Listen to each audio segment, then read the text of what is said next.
Hello students, आज हम त्रिकोणमिति से संबंधित सवाल सीखेंगे। हमारा क्वेश्चन दिया गया, यदि साइन थीटा बराबर 3/5 तो सभी त्रिकोणमिति अनुपातों का मान ज्ञात कीजिए। तो यहां से हम हल करते हैं।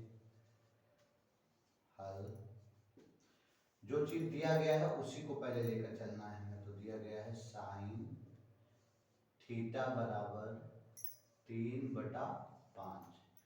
अब साइन का मान हमें निकालना है, तो साइन का मान हम कहाँ से लेंगे? होता है एक लाल बटे कक्का सूत्र है। तो लाल बटे कक्का में पहला जो मान होता है L बटा के, वो साइन का होता है। तो साइन के बराबर हम लिख देंगे L बटा के, यानी लंब बटा कर्ण। अब ये L बराबर जो मान आया उसको यहाँ पे हम रख देते हैं। यहाँ आया 3, ठीक। के बराबर कितना मान आया हमारे पास? 5। तो के का मान हम रख देंगे 5।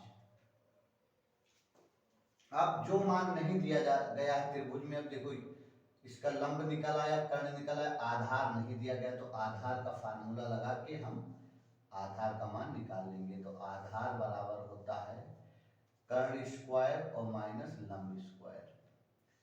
तो आधार बराबर अंडर रूट, कर्ण कितना है मेरे पास? 5। तो यहाँ पर हो जाएगा 5 का स्क्वायर माइनस लंब कितना दिया है? 3 का स्क्वायर। तो ए बराबर, अब 5 की 2 का मतलब 5 5 2 बार यानी 25 और 3 त्रिका 9। तो ए बराबर आ जाएगा 25 से 9 निकल जाएगा 16।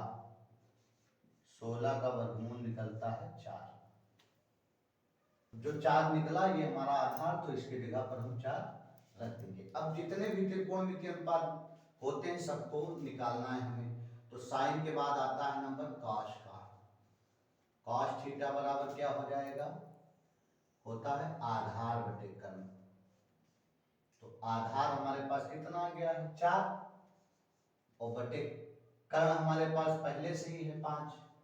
तो ये कॉस थीटा का मान निकल आया। अब इसी तरह साइन कॉस के बाद है टैन। टैन थीटा बराबर क्या हो जाएगा?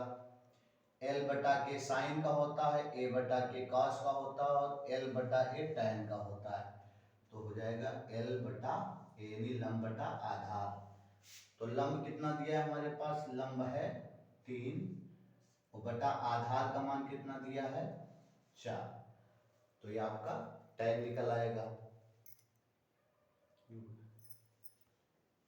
साइन कॉस टैन के बाद आएगा कॉसेक। तो कॉसेक थीटा जो होता है वो साइन का उल्टा होता है। साइन कॉस टैन के बाद कॉसेक आता है, कॉसेक साइन का उल्टा होता है। तो साइन है L बटा के, तो कॉसेक हो जाएगा K बटा L। अब K का मान इसमें से रख देंगे 5, और बटा L का मान हमारे पास है 3।